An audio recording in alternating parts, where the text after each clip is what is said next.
Pakita mo yung cockroach mo. Nasa yung cockroach? Ito, cockroach ni Kel guys, oh. Ayan, oh. Oh. Pakita mo yung cockroach mo.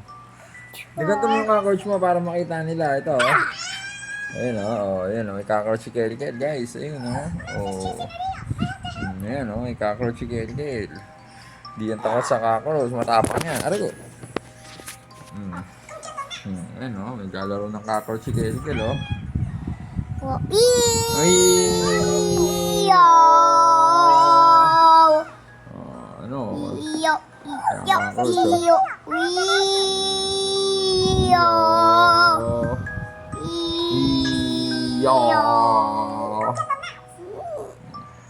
Ayan na. Off na natin, ha.